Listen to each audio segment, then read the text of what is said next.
Okay, everyone, welcome to Grand Rounds.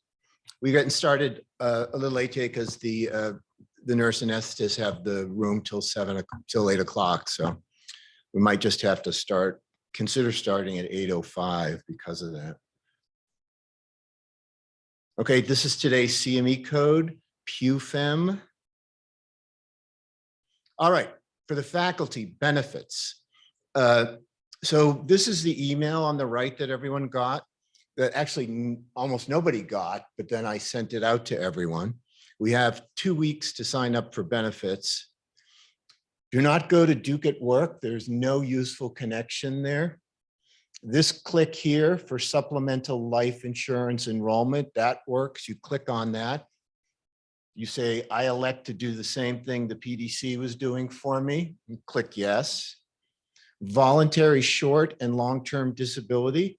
Unlike in the PDC, you do not need to sign up for voluntary short-term disability. I would love that if you did, because that's how we pay for things like pregnancy leave, maternity leaves, et cetera. But the department will still cover you anyway, so you really don't need to sign up for it anymore. I was quite unhappy about that, but you don't need to sign up for short-term disability unless you want to. And then the long-term disability, the key is, if you've been at Duke for more than 3 years, you don't have to sign up for anything. You automatically get it. If you've been a faculty for less than 3 years, you do have to sign up for long-term disability. I couldn't find dental. It's in the Duke of Work. How can you send out a way you did it? Because Yes. I spent a lot of time looking for it. Yes, it's your stuff, and then on the far right, there's one line that's highlighted. That's the demo. It was impossible. Did anyone else find it? Oh, sorry. But if someone could tell us how to do it. Does everyone get the Latin there? Ubi dental. Yeah. The only thing I remember from Latin is this phrase, semper ubi sub ubi, which means always wear underwear. The only thing I remember from 2 years of Latin. Okay, research roundup. Janice Massey and Yohei Harada, as well as the rest of the neuromuscular team, looked at myasthenia gravis and pregnancy and postpartum period. Greg Kogan was part of a team that looked at super high resolution oscillations as a marker for epilepsy. Duke Hospital received a LeapFrog grade. Now, this is the big controversy of rankings versus grading, and LeapFrog is a patient safety and A is the top. But the most interesting thing is, for the first time ever, Duke received a grade from CMS, which is the Medicare folks, grade A. Only about 3 or 4 academic medical centers in the US get such a grade. So this is a big deal, all because of your hard work. Brian McCrory, Carlene Moore, Jay Lusk, who's coming, Ying Zhang, who left, all got a big grant to study migraine and retinal stroke. Brian looks unhappy in that picture. He's such a happy person. Len White won a Diversity Inclusion Award for his annual tour of Duke's East Campus, which is the one over near 9th Street. And hopefully we'll be able to take advantage of that next year as a group. Nandini Aburi Will did a piece on her, and I love that she said neurologists have a unique role bridging the gap between diseases and experience. And I think that's a great phrase. When is it going to end? And it turns out it goes till June. The question is, when are you going to go off and hose down your deck so you can actually go out there and sit on it? So not yet. How many, I've been thinking of a power washer. How many people have a power washer? I would have guessed. Chris, you don't have a power washer? Huh, surprising. June 7th is the date for the department photo and the residency photos. So put it on the calendar right after Grand Rounds. This is the CME code. And Vishal Mandge has a great case for us today, and I'm going to turn it over to him. And then Amanda after that. All right. Let me set you up. Which one is yours? This one. Okay, I got to stop share. And then I got to share. This is the whole secret. This is your case, yeah. Make that big. presentation mode, the floating controls. Take it away. Thank you very much, Rich.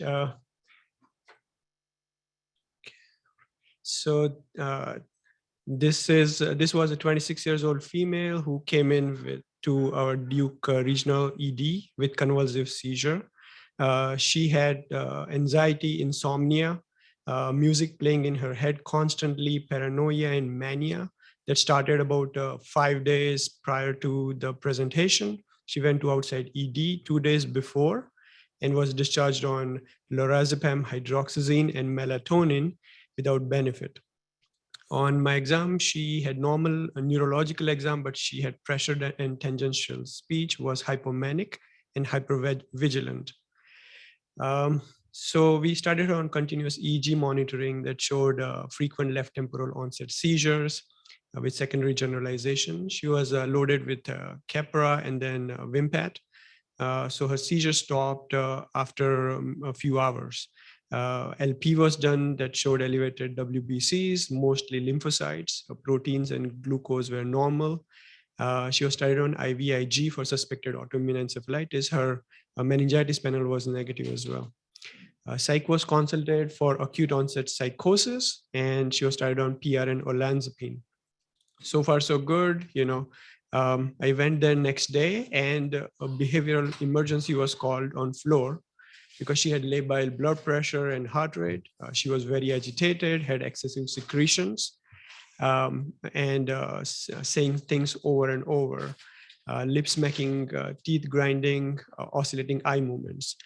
So my impression was this is like, she's delirious, psychotic, but the psychiatrist walked in and he's like, this is malignant catatonia. I'm like, malignant what? And so, yeah, I mean, you've had this before, like you walk in and you tell, hey, this is like non-convulsive status or, basilar stroke, and everyone looks at you like, hey, what's going on? Like, you're right. And then if at the end of the day, they're like, you saved the day. So this was my moment, like he came in, he's like, malignant catatonia, let's give her Ativan, transfer her to ICU. She was later intubated that day. She had pelvic ultrasound that showed ovarian teratoma. OB resident was not sure about that, confirmed on CT. So her dysautonomia persisted. She was on very high dose of benzo. So midazolam 4 milligram IV Q2 scheduled, and then 2 milligram Q1 PRN, not for seizures, but for behaviors. She underwent surgery finally the same day. She was started on steroids because this was not psychosis, catatonia. Her brain MRI was normal after she came off of EEG. So what is catatonia? So it's a behavioral syndrome marked by an inability to move normally due to underlying psychiatric or medical disorder despite ability to do so. So we are all familiar with the hypokinetic catatonia with mutism, inhibited movements and posturing, rigidity. But there is other type, it's hyperkinetic or excited type, and it's often confused with the hyperactive delirium. So there is excessive purposeless movement and restlessness, impulsivity, agitation, combativeness. And there is other form is called malignant catatonia with fever, autonomic instability. There is fluctuations in the blood pressure, tachycardia, tachypnea, delirium, and rigidity. So there is a Bush-Francis catatonia rating scale for that, that measures severity of the 23 signs on 0 to 3 scale. And when the score is more than 4, you can do Ativan challenge. So you give 1 or 2 milligram of Ativan and then examine the patient about an hour later. If there is 50% or less, 50% or more reduction in the score, then that is positive for catatonia. So the treatment is treat the underlying cause, avoid antipsychotics. Treatment is benzos and ECT in refractory patients or malignant catatonia. So that's what our patient had. So the differential for catatonia is delirium, neuroleptic malignant syndrome that usually occurs a few days after someone is started on neuroleptic, and serotonin syndrome that starts within 24 hours of offending agent, usually addition of serotonergic agent to another one. And then you need to avoid neuroleptics in catatonia and NMS patients, and it is not helpful in serotonin syndrome. So be careful when you have patient with agitation and concern for metabolic encephalopathy. So our patient, she was started on ECT the next day, then slowly decreased over time. High dose benzos, then slowly tapered over weeks. Her NMDA receptor antibody was positive. She was started on rituximab and repeated before discharge. And she required trach and PEG, sent to inpatient rehab. So currently she's seizure-free, trach is decannulated, she's eating, speaking, walking, and hoping to return to work soon. So very good outcome in this patient who got diagnosed on time and got treatment on time. So take-home points: suspect autoimmune encephalitis in patients presenting with new onset psychosis and or seizures. Look out for catatonia in these patients, especially malignant catatonia, and involve psychiatry early so they can be started on high dose benzos and then ECT if needed. So that's all. Thank you. Wonderful. That's wonderful. All right, folks, come down and get the food while we're making the next transition. That was wonderful. Wonderful, wonderful. Who's is this yours and me? Do you need to load something up on this? You're going to use that? I'll let Chris do that. Okay. The young people. All right. S. Let me press S. No. How do I get this? Clicked. I did that. Ah. Wasn't that a good case? Good job. Thank you. I don't just mean in the presentation, but great job taking care of that.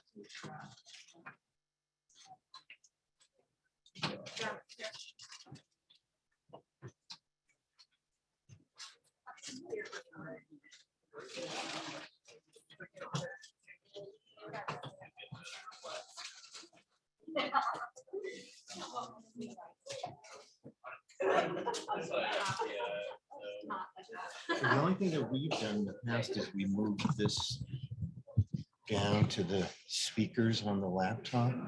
You sure? Don't connect her audio. Okay, I'm out of the way. I'll just watch. Wait, you're gonna sit there?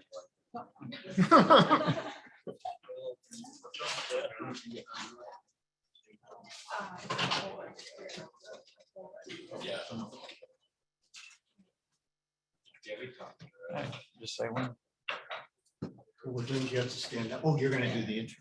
All right, so do we want to keep the desktop? Yeah. Okay, I'll just leave it to you. All right, take over.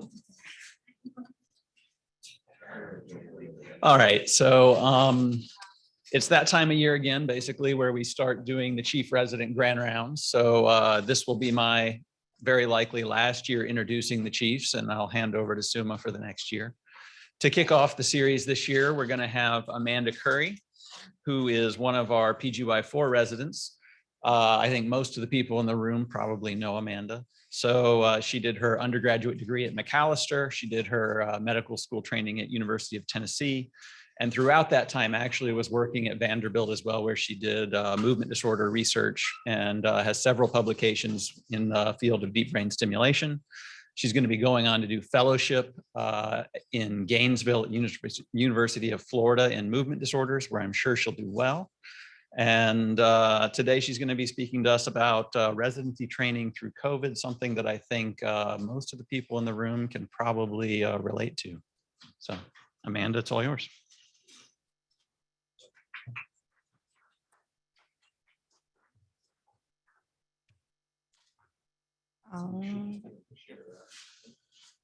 Just from the whole thing here.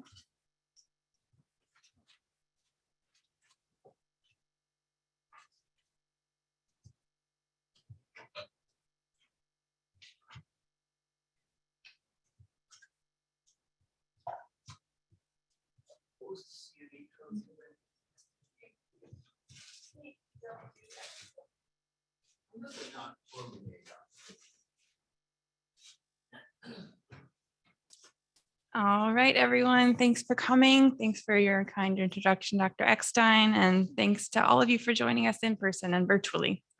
All right, let's get started. I think this is an exciting topic and I enjoy getting to research it. My hope is that you'll enjoy it too, or at least learn something in the process. In choosing a topic for my grand rounds, I wanted to talk about something that I've learned about over the course of my residency. If there's two things that have, or two themes that have carried through from 2019 intern Amanda's life through to today in 2023, it's been neurology and this public health emergency called COVID. There was so much uncertainty back in the start of all of this that I wanted to just take some time to reflect on what we've learned about COVID and neurology and on our experiences as a residency program, a department, and a medical community. I'll start with a disclaimer that I'm not a specialist in virology or immunology, but I experienced this pandemic along with all of you. And so I just wanted to take some time to talk about that. All right. I don't have any disclosures. So before we get started, here's an outline of the topics that we'll cover. But first, I'd encourage you all to scan this QR code with the camera on your phones and just click on the link, since there will be some audience response questions at some point.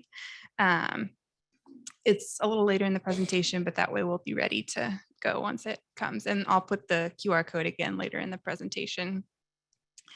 All right, back to the overview. We'll start with a look back at how things were back in early 2020 as a reminder of the questions and the unknowns that we had back then. Then we'll move along to talking about some of the answers we've gotten to those questions, starting with the basic science side of things and moving to the neurologic presentations, the clinical side. And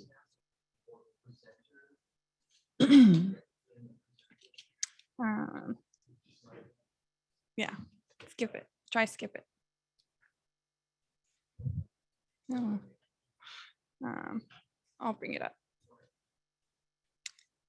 And then we will move on to a few case presentations to illustrate some of our experiences taking care of people with COVID here as a department and in my own experience. But before we get started, just a brief diversion here. In all seriousness, I want to recognize that the psychological toll of this pandemic on all of us has been very high. In preparing for this talk, I ran across this study in Nature on using memes to cope with stress and anxiety that's come with the COVID-19 pandemic. So I thought I would use this time to do my part to help us all cope with some of that anxiety by sprinkling some memes throughout the presentation for wellness. And here's one that we'll get started with about our toilet paper obsession. All right, back to the overview. We'll take a look back at how things were back in early 2020, because what's a chief grand rounds without a little history lesson, right? All right, so I'll have you all do a little experiential exercise here. I'll have you close your eyes and imagine yourself back in March of 2020. If you remember, back on March 4th, we had our first confirmed case of COVID-19 in North Carolina. On the 14th, Governor Roy Cooper canceled public schools, which had a large impact on a lot of us here. And in March 26th, the city of Durham enacted the stay-at-home order, essentially enforcing lockdown here in our community. If you also think about kind of the context of that time, we were learning about this new app called Zoom.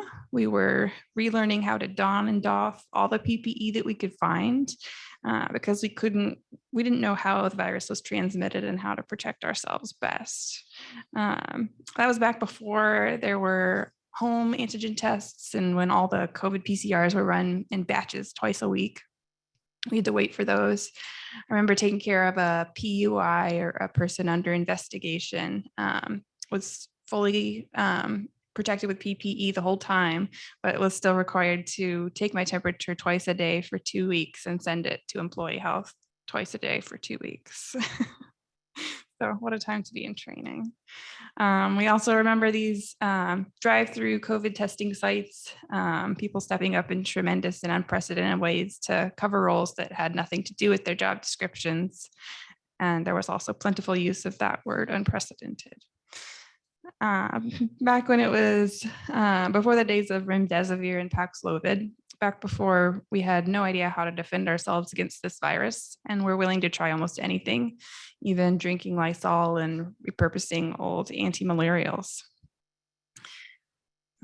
Back when it was an ordeal to walk through the door and get into the hospital with the various screening measures like these laser thermometers that would take your temperature every day.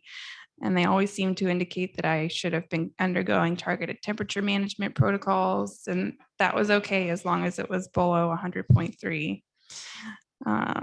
There were the various iterations of these screening questionnaires after they got tired of actually asking them to us when we walked in first thing. We would just show it to them on our phones.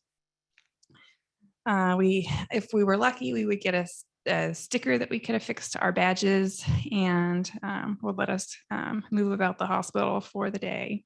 I know I remember those days very well. I also remember that we got some great emails and looked after each other. I really remember this email fondly. One clipper size on top for those of you who still have a top, and one size on the side. It wasn't the worst haircut his son had ever seen. So I liked this email. It made me laugh, but I also thought it highlighted our willingness to come together and take care of each other in this time of uncertainty. I remember checking the COVID dashboards regularly, and I thought it was an important moment a few months ago when Hopkins stopped collecting data in March after nearly 7 million COVID deaths. And this was kind of what our final map looked like. Remember all that? I was an intern. And so remember all that talk about flattening the curve and how we wanted to flatten curves. So this is what those curves actually ended up looking like. So I think it's interesting to reflect back on that. And finally, now, not even a week ago, we have the end of the public health emergency declaration, over 3 years since it was first declared. All right, now moving on to some of the things we've learned about this SARS-CoV-2 virus. We learned about the structure of the virus with its single-stranded RNA genome and its spike proteins, the S proteins over here, and the nucleocapsid proteins. We learned about how it entered the cells through endosomal entry and through cell surface entry. We learned that the virus gains entry to cells through the ACE2 cell surface receptors. And speaking of those ACE2 receptors, I remember there was a lot of excitement about those. We realized that there are ACE2 receptors essentially everywhere in the body and in several areas of the brain as well, as shown on the left over here. And looking down at panel C, I remember being kind of afraid and wondering if it was really that easy for the virus to access neural tissue. With the prominent symptoms of anosmia in the early pandemic, I know that there was a lot of concern about entry of the virus to the CNS through the olfactory nerve over here, and then propagation through transsynaptic spread, retrograde spread through to these areas that had available receptors. And so a lot of uncertainty back then. But we've learned that ACE2 receptors aren't the whole story. We'll take a look at a few more things that we've learned about how the virus affects the nervous system. And I'll hope to convince you that the neuromanifestations of COVID aren't due to direct invasion of the nervous system. Starting with CSF analysis, we learned that in contrast to other viruses that can be found in the CSF and cause meningitis and encephalitis, things like herpes viruses, direct invasion of the CNS with SARS-CoV-2, if it occurs at all, seems to be exceedingly rare. In fact, a study of CSF from people with neurological symptoms related to COVID infections showed that the virus was detected by PCR in the CSF of 0 of 76 patients. So it looks like we don't need to add COVID to our meningitis panels at this point. And then what about this idea that viruses entered the CNS through direct invasion of the olfactory nerve?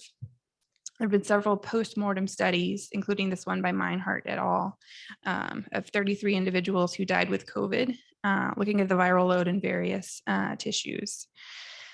And we can see that, yes, there was a lot of RNA here in the olfactory mucosa, as we would expect. But there was a sharp drop off in viral load as they kind of progressed through the levels of the nervous system that it would have to traverse in order to get to the CNS. And through the, if it were to enter through the grippiform plate. So reassuringly, the virus didn't seem to linger in the body for a prolonged period, as well as shown on the graph on the right there, virtually being undetectable in the body by 80 days. So one thing that's been clear during this pandemic is that a subset of people have symptoms that persist a long time after the virus itself has been cleared.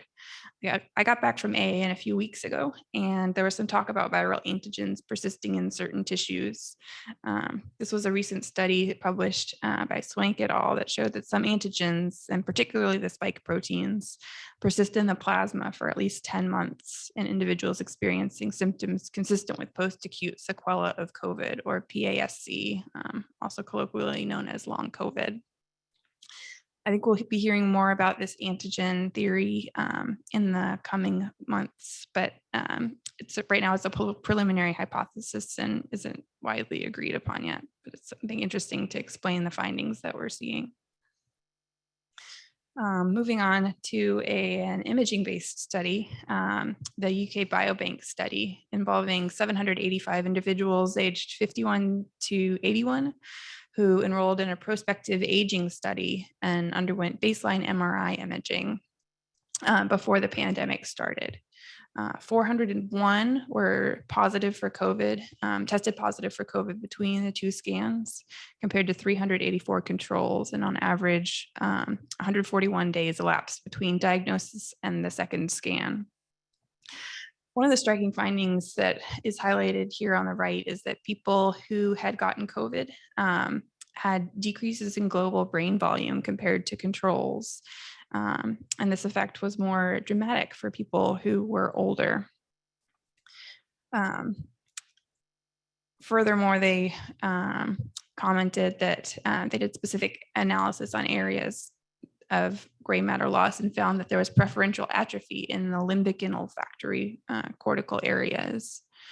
So kind of what I took from this study is that COVID infection is infecting the brain volume in some way, but the mechanism remains to be clarified.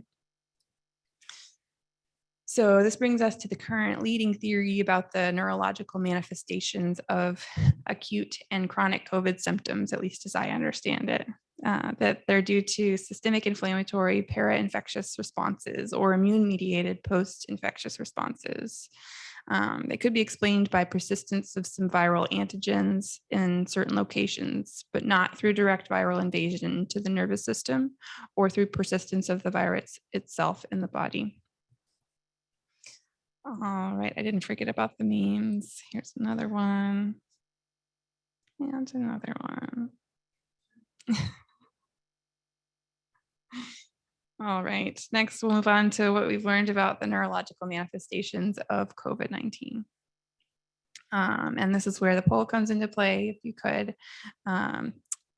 bring up the poll here, and then we'll get started. And my the poll information, if you need it, is going to be on the next page too. All right, so first we have our question. I've taken care of a patient with a neurological condition attributable to COVID-19. True, false, and not sure. I'll just leave this for just a minute. So I see a lot of trues and a few not sures. All right, next we'll move on to the next one.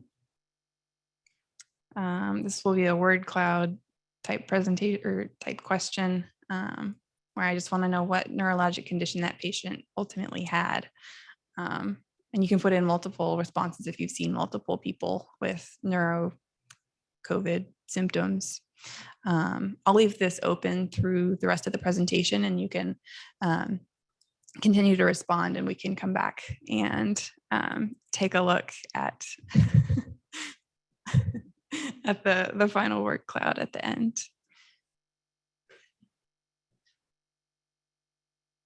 I like these responses. The long. Okay, taking a look at the literature here.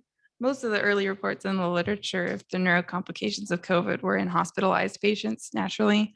And this one from France in April of 2020, the authors noticed encephalopathy, agitation and confusion, some corticospinal tract signs, and acute ischemic strokes. And that was published back in April of 2020. And here was another paper from early of April 2020 from a group in Wuhan, China, focusing on the neuromanifestations in inpatients, warning that the neurologic manifestations are common and advising that when seeing patients with neurologic manifestations, clinicians should suspect SARS-CoV-2 infection as a differential. If only they knew that it would be on the differential of everyone who presented to the emergency room, was admitted to the hospital, or underwent a surgical procedure. But I think it's interesting to look back at these early reports where they mention things like dizziness, headache, impaired consciousness, stroke, ataxia, seizure, dysgeusia, anosmia, vision changes, and nerve pain, and to compare that to our experiences now. So now we can fast forward a little bit to a later meta-analysis, looking at acute neurologic manifestations in COVID. This one involved 215 studies and over 100,000 unique participants. The top 4 symptoms that they reported were fatigue, anosmia, dysgeusia, and weakness. Although I'd argue that altered mental status and encephalopathy was also a very prominent feature with similar prevalence in other reports. So I just use this as an illustration. A few things to note about this meta-analysis, though. It focused mainly on patients early in the pandemic, before we had antivirals, before we had vaccines, before the later strains came into play, like Delta and Omicron. So it's representative of the virus back when we knew very little about it, but might be a little bit outdated at this point. The hospitalized patients were probably overrepresented in this sample as well, with them comprising 54.9% of the studies. And we also get a glimpse of some of the longer consequences of COVID here, with about 1/3 of the studies reporting complications outside the acute illness period. But as we've learned, there's a substantial burden of neurological disease after the acute illness period. So I wanted to spend some time focusing on what those manifestations look like. I thought this VA study was very well designed, so we'll spend some time kind of going through it. They focused on 154 individuals who were diagnosed with COVID and compared them primarily to over 5 million people in the CPRS database who did not have COVID during the same time. And they did an additional sensitivity analysis involving over 5 million controls from 2017. I liked this feature because it helps to address the question of what's actually due to COVID versus what's just common conditions that affect the general population as they age. Their database importantly included people who were not hospitalized with COVID and were just managed in the outpatient setting. I think that's more reflective of the spectrum of disease, of degrees of illness that were associated with the virus, not just the sickest of the sick. And they estimated the risks of new neurologic conditions 1 year after acute COVID infection. So that was their time horizon. And they also estimated the burdens of these conditions per 1,000 people to put the numbers into context a bit more. Perhaps unsurprisingly, they found that all neurologic diseases were increased in the year after COVID infections. They also find that that held true for people who were not hospitalized, were hospitalized, and were hospitalized in the ICU setting. They also concluded that this translates to a rise in the burden of neurologic disease, which we will all have to contend with as neurologists and people taking care of these patients. Importantly, some limitations of the study were that white males were probably overrepresented in this VA population. It also focused on the time before vaccine rollout, antivirals, and additional strains. So that's something to keep in mind as well. Moving on to some of the findings, or the main table from this study. I know the font is small, sorry, but to orient you, the first columns in blue over here show the difference in risk on a relative scale measured by hazard ratio of various conditions in the COVID group versus contemporary control group. Column on the right shows the excess burden on an absolute scale, incorporating the contribution of baseline risk and helping to contextualize the broader impact of the increased relative risk. So looking at that data, we can see that some of the highest hazard ratios are for hemorrhagic stroke, venous sinus thrombosis, Alzheimer's disease, myopathy, anosmia, dysgeusia, and GBS. It's also interesting to look at the things that are only mildly elevated compared to contemporary controls, such as neuropathy, dysautonomia, and migraine.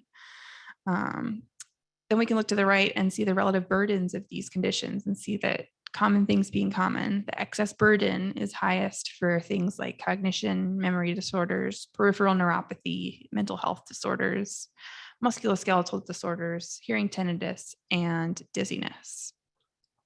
But the question remains, is it more of an acceleration of a pre-existing subclinical disease, or is it more of a, is it causing more of a de novo disease because of the virus itself? And I just chose a couple of studies to highlight and focus on in this presentation, but I've read a few more studies that I tried to incorporate into this table, classifying the neuromanifestations of COVID into these three buckets. And I find that helpful kind of organizing my thinking about the complications that we can come across. Generally, the acute phase, things that were seen were anosmia, ageusia, headache, encephalopathy, and myalgias.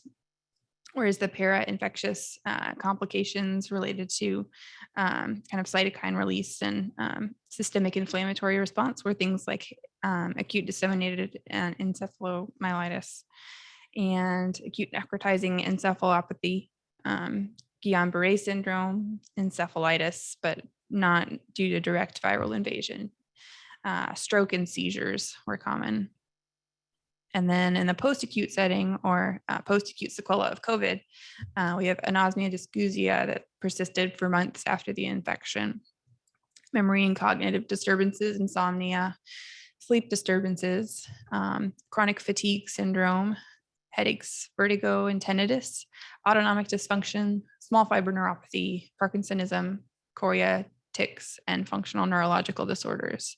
And I'll mention here that there's a couple different definitions of post-acute sequela of COVID, but generally in my reading, it's been symptoms that persist greater than 4 weeks after the initial infection. Right, don't worry, I didn't forget about the memes here.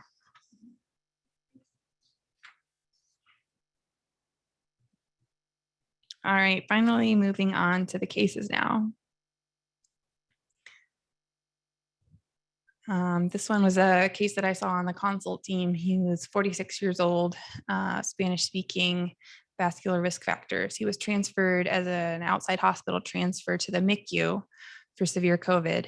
On arrival, he was having some vent desynchrony and was started on cisatracurium.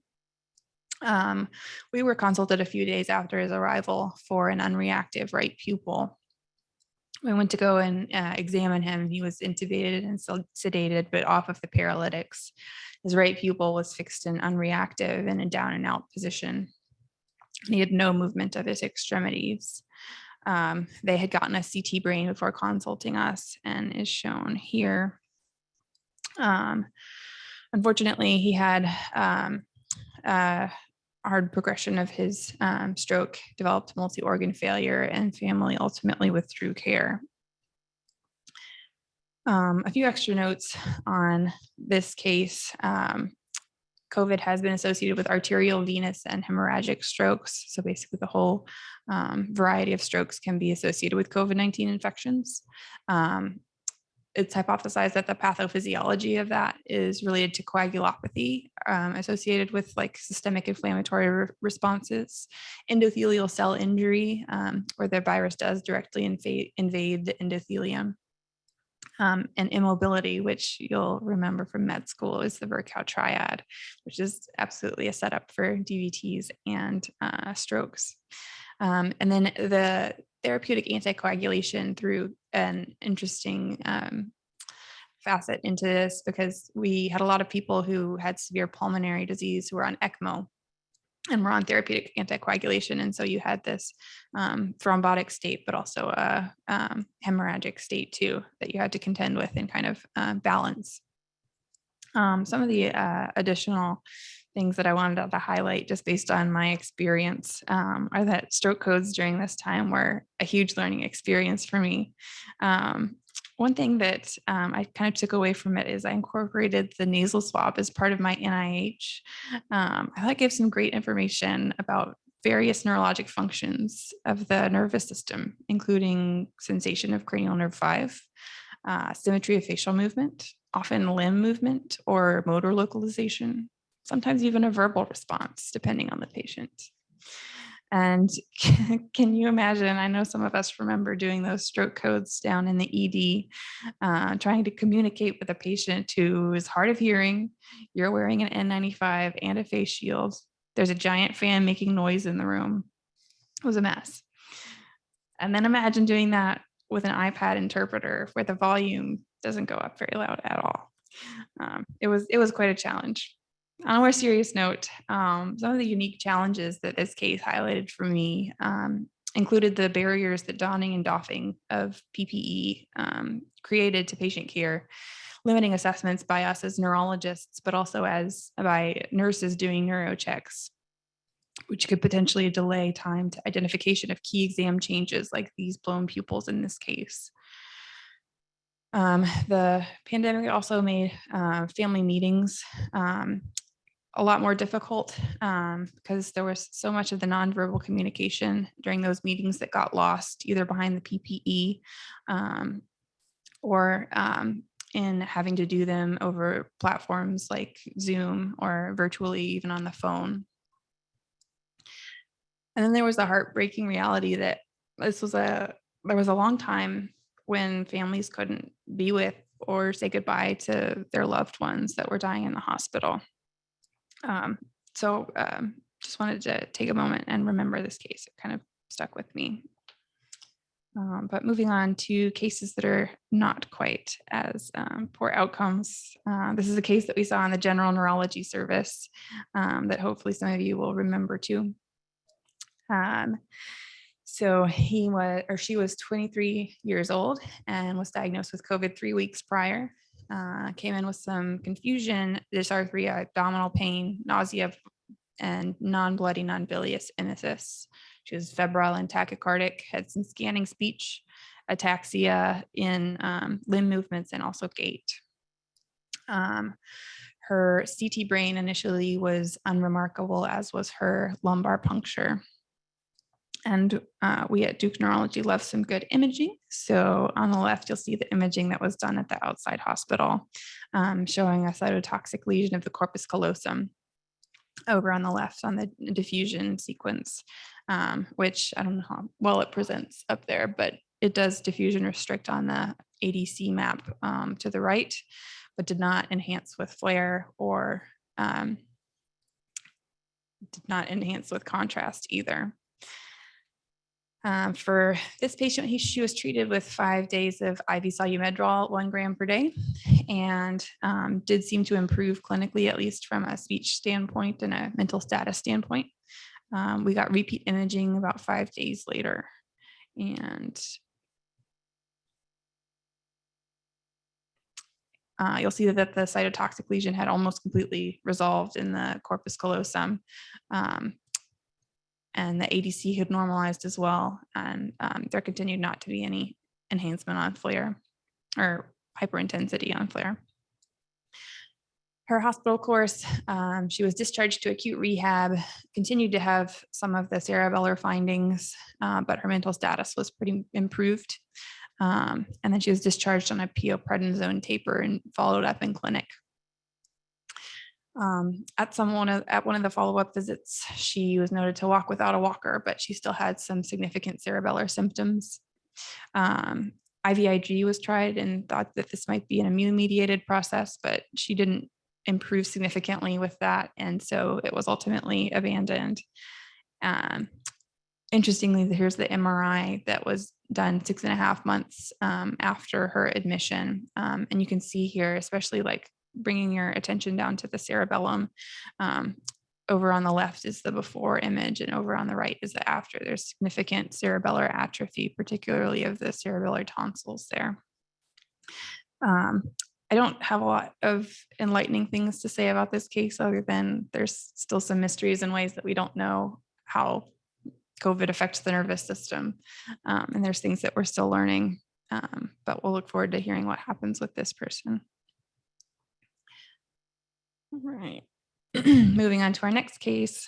This was a 64-year-old, again, admitted to the Gen Neuro service, who came in with progressive bilateral lower extremity weakness and numbness over the course of about 2 months, which started really 3 days after he had a positive COVID test.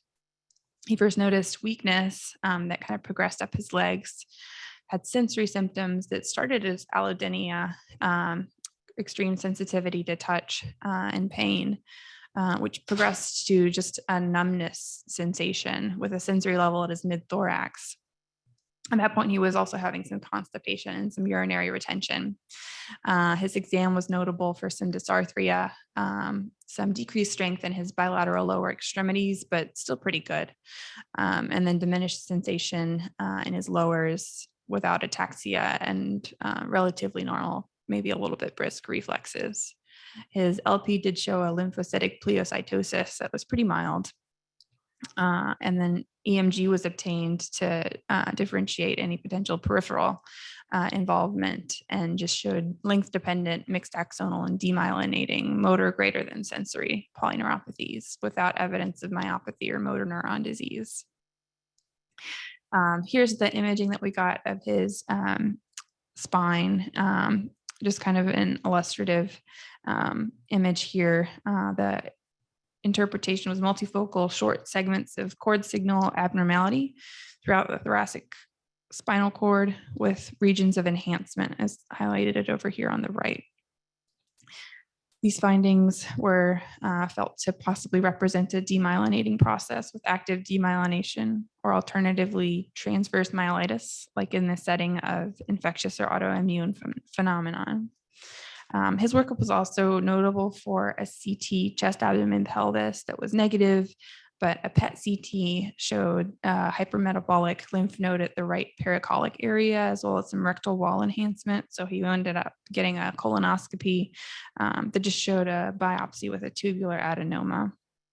So it's overall pretty unrevealing. So this was a case of post-COVID myelitis. He was treated with 3 days of IV Solu-Medrol at 1 gram per day, also treated with the course of IVIG, and his exam was relatively stable at the time of discharge to acute rehab. He did have a slight recurrence of his symptoms for about 6 days, a few weeks after discharge, but has generally been recovering nicely in his home, walking independently now. At this point, the plan is just to repeat imaging in 6 months to evaluate for interval change. One thing that I'll highlight about this case and some of the cases before is that the treatment you might notice in the workup are really the same as they would be for non-COVID related myelitis and symptoms like in syndromes. Okay, moving on to the last case. It's one that I saw in my resident clinic. He was 38 years old and had COVID about 3 months before he saw me. He was referred for some painful paresthesias and what he described as internal vibrations in his legs, which I didn't quite know what to do with. On exam, he had a pretty unrevealing exam with just some possible carpal tunnel type syndrome in his bilateral hands, but good strength and sensation throughout. At that point, my suspicion was highest for carpal tunnel syndrome. I wondered if these vibrations might be some variant of restless leg syndrome. So we checked ferritin. His PCP had checked the ferritin as well a month or so before he saw me. And so I kind of wanted to see how the ferritin was supplementing his iron, and it actually, his ferritin had normalized. So I became less suspicious for an RLS type picture. But he continued to have these kind of two categories of symptoms, these small fiber neuropathic burning pain type symptoms, and these profoundly troublesome internal vibration symptoms.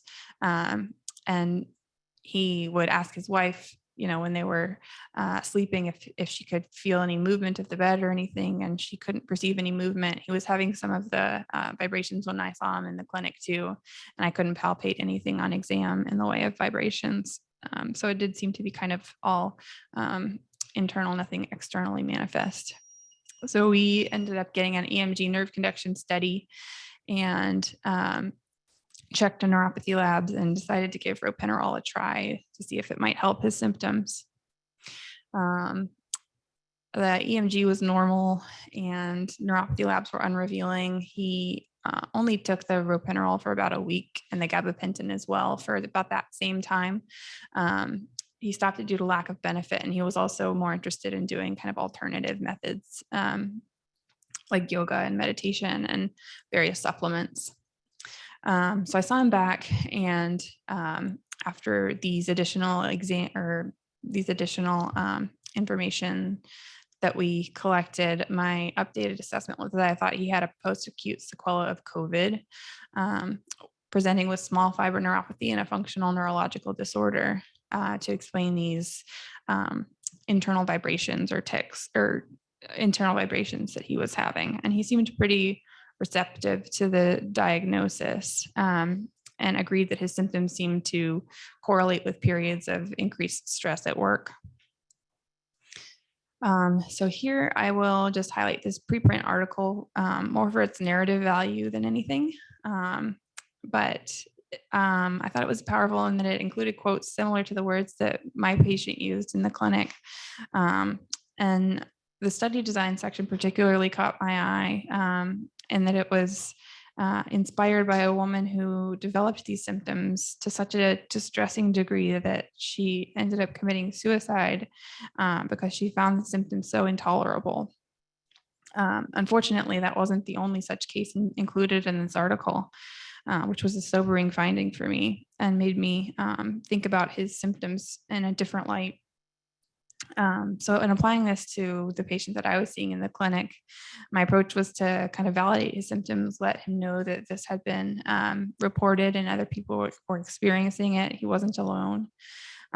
We tried to treat them symptomatically as best we could and encourage him that the symptoms would improve with time. I couldn't find a whole lot in the literature additionally about internal vibrations, but I know that I personally have seen at least 2 people in my clinic and other residents have as well.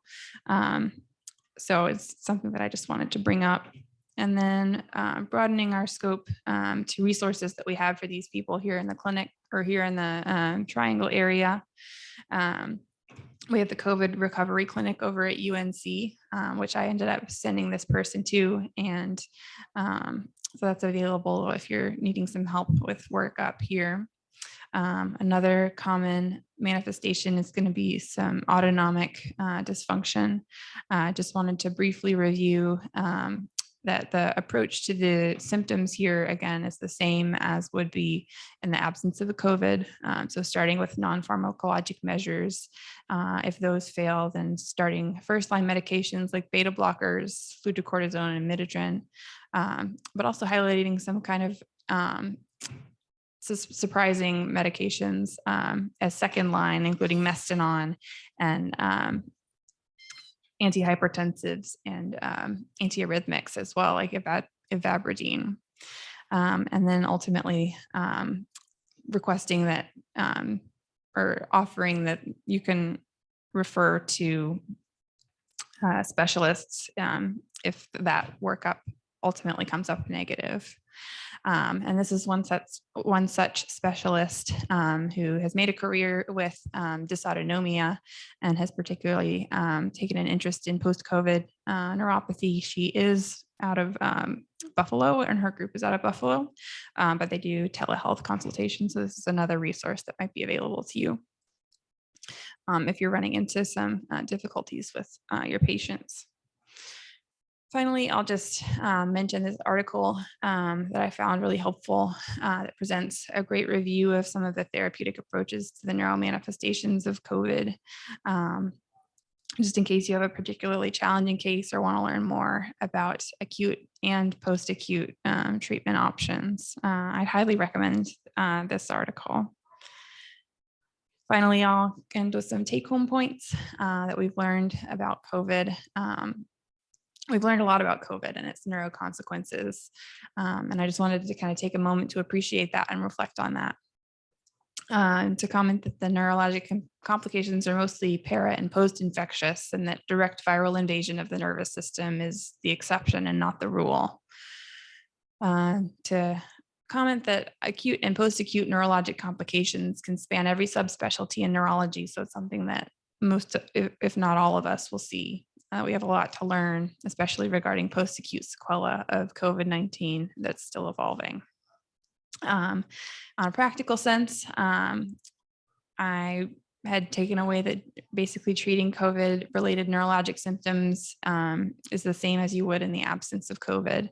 And again, here's that reference in case you'd like to refer to it. And ending with the final disclaimer that I'm not a COVID expert, but I did live through this time. And I appreciate your attention. There is one more video here. Let's see if we can get it to play.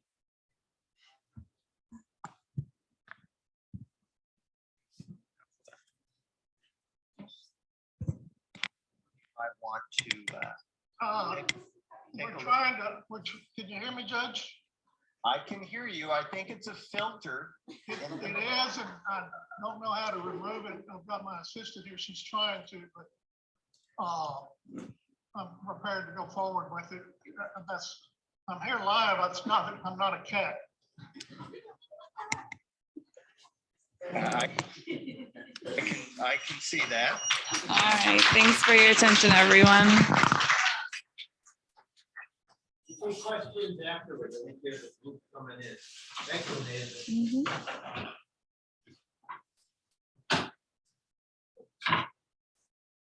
Good job, Amanda. You survived. You only went through it. You survived it.